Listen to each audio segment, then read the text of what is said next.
Heart for a Soul by Walker Sweet. The open hand slap to his wife's face could have been heard a block away, if anyone had been close enough. But he never disciplined her in front of witnesses. Gino had covertly followed her to this mostly empty, filthy motel where she'd checked in wearing a wig. The large sunglasses were a nice touch, even at night. She glanced around anxiously as she made her way to her room, bags and purse slung over one shoulder.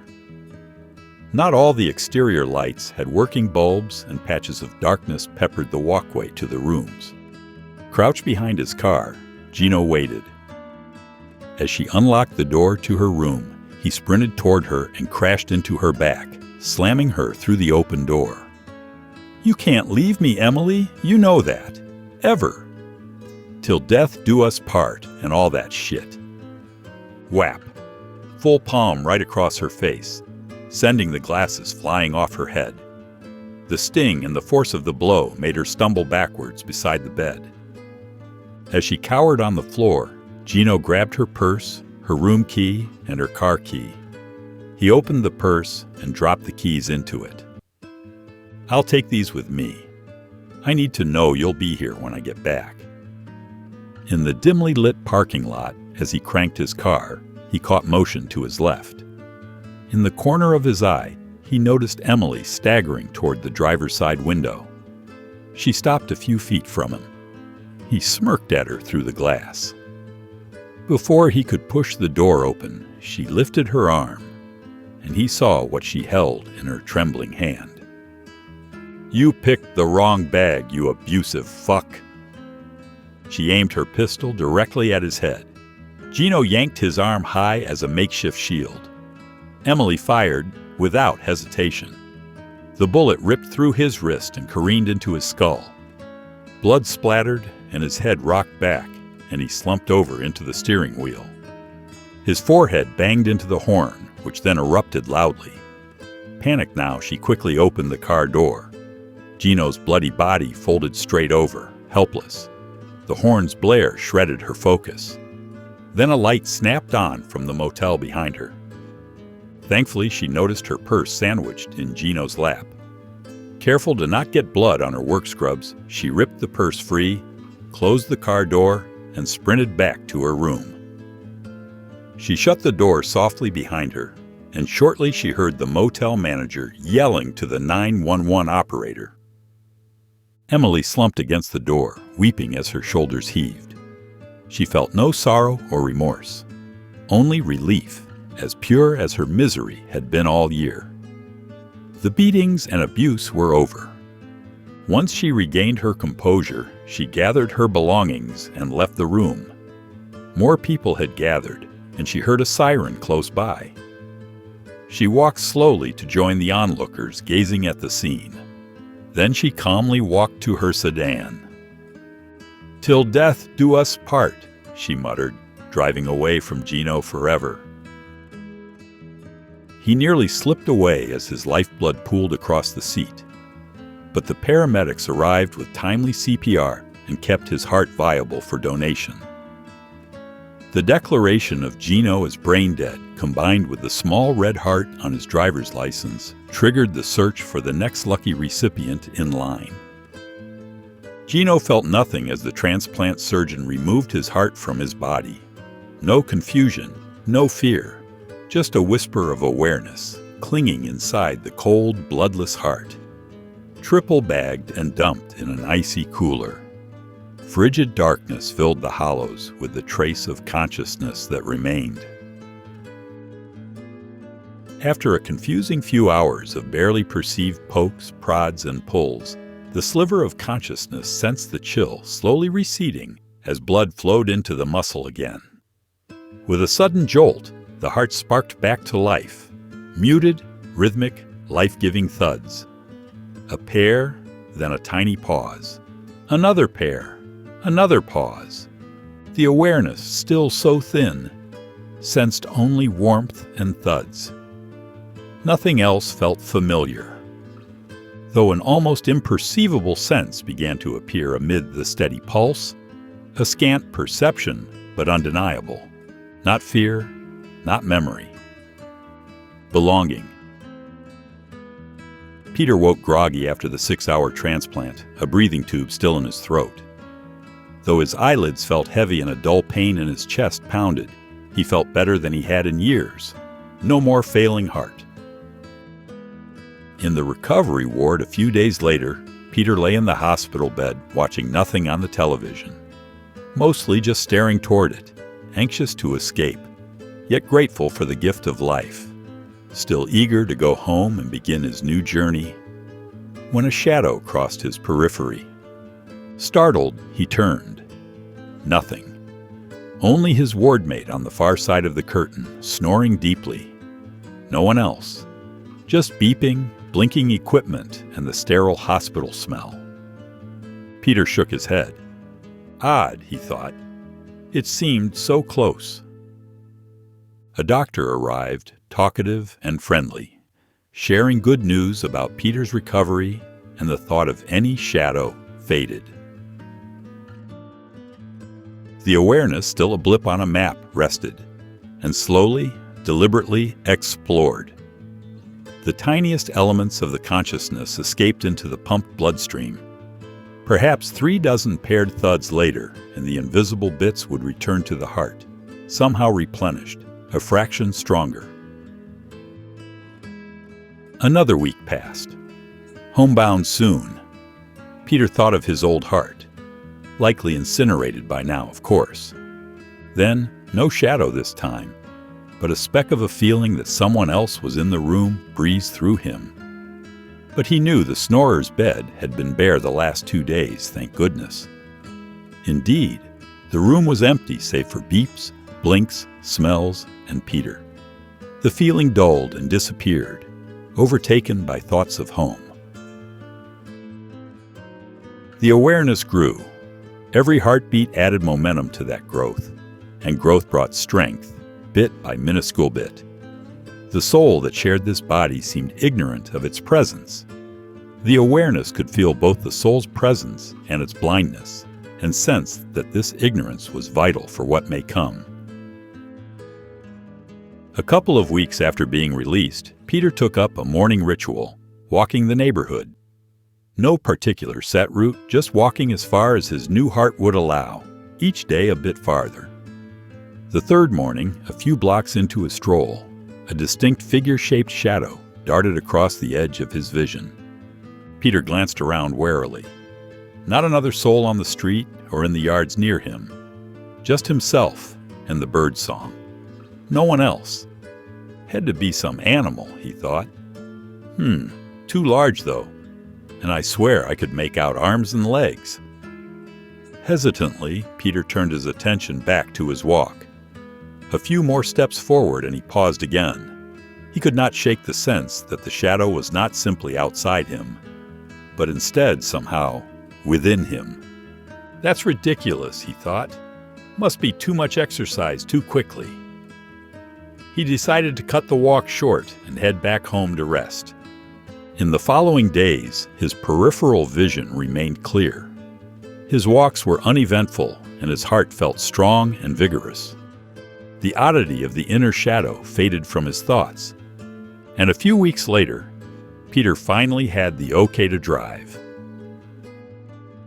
With the gains in energy, the awareness could now sense more and more of the emotions and intentions of his host, and it felt the host's soul thinning ever so slightly. Then, tiny shards of unclaimed memory, blurred violence, screaming, a shriek, pain. Flickers gave way to flashes of ever more focused echoes, still unanchored but sharper, more vivid. And then it realized that the host was driving a car, a primal smack of recognition. It understood. He understood. I am Gino, and I remember. Peter came to a stop at a lonely intersection. As he looked out of his car windshield, the shadow of a movement behind him caught his attention. He turned his head and stared into a woman's face outside the car. The woman had the barrel of a pistol pointed straight at his skull. Without hesitation, she shot him in the head. "Holy shit!" yelled Peter as he flinched as far as the seatbelt let him. He glanced out the window again. Nothing but a stop sign at the corner of the intersection. Not a soul in sight. Peter muttered, "Visions now?" But something about it felt off. Not quite right, he thought. More muttering, almost a whisper. That felt more like a memory. But not mine, he thought. I have zero memory of that happening. None. For the first time, Peter wondered about his anonymous heart donor.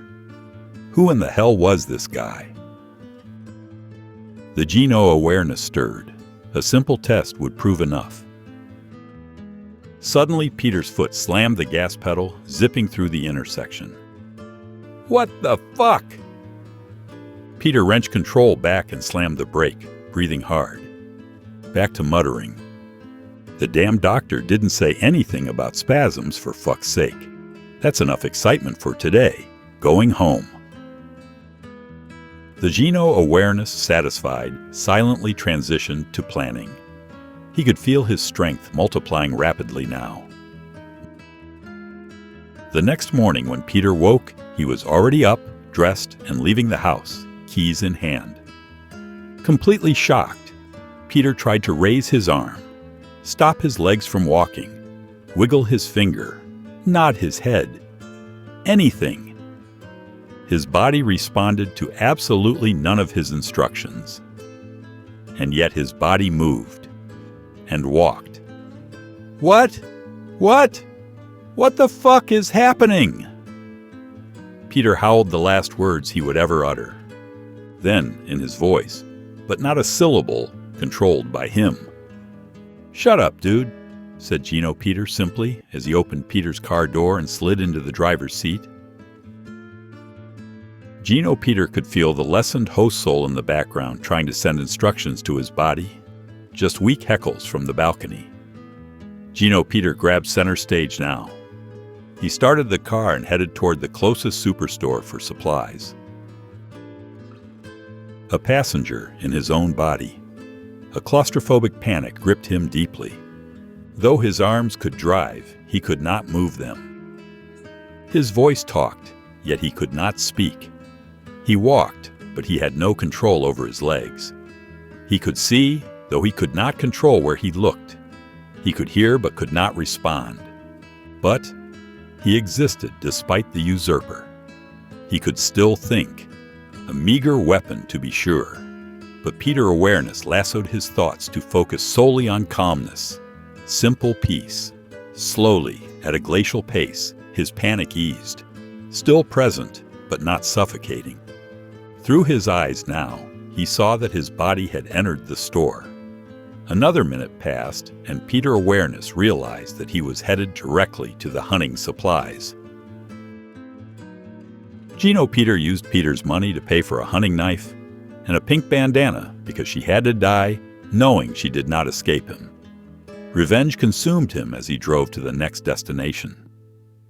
Turning into the huge multi-story parking deck, he carefully eased his way through it, often checking the dashboard clock to make sure he had plenty of time. He circled up and up until he reached the 7th floor. Geno Peter spotted her gray sedan and stared at it for a few moments. Everything was within his grasp now. He'd come back from the dead and would make her pay for what she did. And Peter wasn't a bad-looking fellow, now that he had a strong new heart. He would eventually find a new wife, one that was less trouble. That thought gave Geno Peter comfort, and he closed his eyes to rest. With his stifling panic better controlled, Peter awareness reasoned, the entity inside him must be the donor. The how was beyond him. As he became more accustomed to this mental prison cell, through the virtually impenetrable veil separating the donor's soul from himself, Peter awareness could feel an air of revenge with the invisible fibers left of his soul. Anger and a will for vengeance oozed through. Peter awareness concentrated his energy on moving his fingers. His body belonged to him, and he wanted it back. After a while, he felt something odd at his hand. He looked down to see his index finger barely wiggling. The heckler from the balcony was pushing forward, trying to join him on stage. Negative. Gino Peter grabbed the vibrating finger, stilling it. Then he pulled both hands, his hands, up in front of Gino Peter's eyes, his eyes, and opened them wide, then closed them into a tight fist, again and again. "This is my body now," he matter-of-factly snarled at whatever was left of Peter's soul. Then he closed his eyes calmly and waited some more. Peter Awareness accepted the defeat with quiet intensity and resolve. As he centered his attention, he inadvertently extended himself. Reaching outward caused threads of himself to stretch away, surprising him.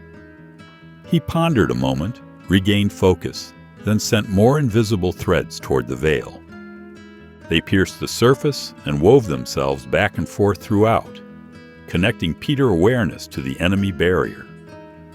The ends of the threads that reached the donor's side of the barrier fanned out, and gradually began to absorb bits of stolen strength. When Gino Peter opened his eyes again, hospital workers were heading to their cars, eager to leave for home after a day's work. True to her habits, his wife was never among the first to bolt for home. A senior OR nurse, she rarely left on time, always helping anyone else on the team that asked. That trait used to make him furious. In this case, it would be perfect. Gino Peter finally saw her exit the parking lot elevator and turned to walk to her sedan. He grabbed the knife he had bought, got out of his car, and tucked the weapon in the back of his pants. He strategically approached her in such a way as to block her from escaping him. When his wife noticed him, she stopped short. "It's me, you fucking bitch," Gino Peter growled at her. "Excuse me," she shot back sharply. "Do I know you?" He tossed the pink bandana. It landed at her feet, and she stared. She looked up from the bandana and glared at him. "It's me, Emily, your loving husband. You were a bad girl. You broke the rules." "Mister, I don't know you," she replied. Less boldness now, confusion seeping into her tone. "You know me, baby. I bought you a pink bandana, just like that on our second date. You wore it around your neck the rest of the night." Now Gino Peter saw it. The look he craved. Terror mixed with despair. He had a stranger's face, but now she believed. Peter Awareness, viewing and listening to the scene from his former eyes and ears, recognized the woman from the memory he'd witnessed. The woman that shot the donor. Fear and hopelessness were etched into her face. This woman had known abuse. Only now did Peter Awareness grasp the truth. She'd been the victim, not the murderer. Meanwhile, the thread still worked to reclaim tiny bits of his snatched soul. "You are dead," Emily whimpered, her voice shaking. "No, baby," Gino Peter replied smugly. "I was dead." As he pulled the hunting knife from behind him and brought it around, her eyes opened wide, and she made a feeble attempt to bolt away. He easily jumped toward her and knocked her down to the concrete parking deck. Retribution. He stood over her, savoring her pain and fright for just a moment before... No more time. Peter Awareness gathered what little strength the threads had recovered and launched his silent war cry. Without warning, Gino Peter's legs began to stagger forward, out of his control. "What the shit?" The native soul interfered. Another revolt from the balcony. In a rage, he reached out for his wife, but his legs had already maneuvered him more than an arm's length away. He still directed the rest of his body, but his legs began to quickly gain momentum, first jogging, then sprinting. Peter Awareness screamed silently. "Run! Go!" Gino Peter desperately tried to regain control over his legs. These were his legs, damn it! The railing of the parking deck was close now, though he could feel himself beginning to wrestle control back. Too little, too late. Now Gino Peter was the one screaming, "No! No! No!" Gino Peter crashed squarely into the 7th floor railing and flipped over. Airborne and flailing, he still sensed Peter's soul slip free, vanishing skyward.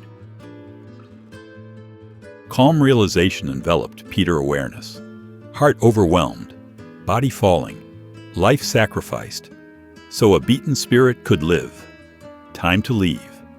He concentrated all his remaining strength and stretched himself through his plummeting body to the rushing air outside. But part of him, still woven into the donor's soul, clung tight, even pulled deeper into the veil.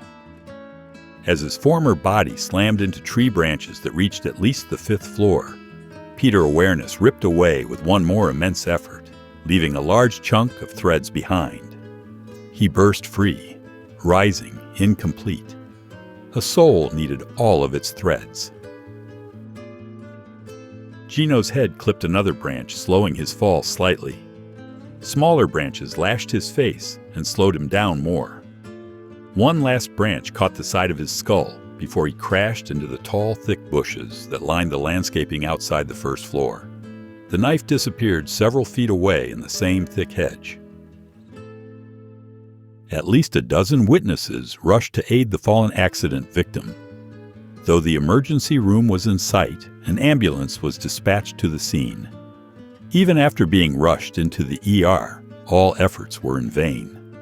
Luckily for a potential recipient already in the intensive care unit, the dead man was discovered to have a donor status, and the heart seemed strong despite the severe head trauma inflicted by the fall. For the second time, weaker but still clutching the shreds of Peter's soul, the awareness within Gino's heart was carried in an icy cooler. The next day, Emily arrived for her shift. The encounter had left her shaken, and the way the guy had suddenly just started sprinting to the railing. She couldn't shake the image. Was the guy actually Gino? She glanced at the pink bandana she had slipped into her purse yesterday. No one else in the world knew about the bandana, she thought. And I know Gino would have never shared something like that with anyone. Not a chance. When she got to the OR desk, the talk was all about the jumper from yesterday. Beth filled her in. "Yeah, Emily. Turns out he'd gotten a donor heart 3 months ago. From a shooting victim. And now? Dr. Miller's been in the OR for 5 hours. Putting that same heart into a young father. What a lucky family. They're all here in the waiting room, even the little kids. It's like the heart just dropped from the sky." But Emily had stopped listening. It was true, she thought. And then, an even darker thought. If he'd done it once, he could do it again.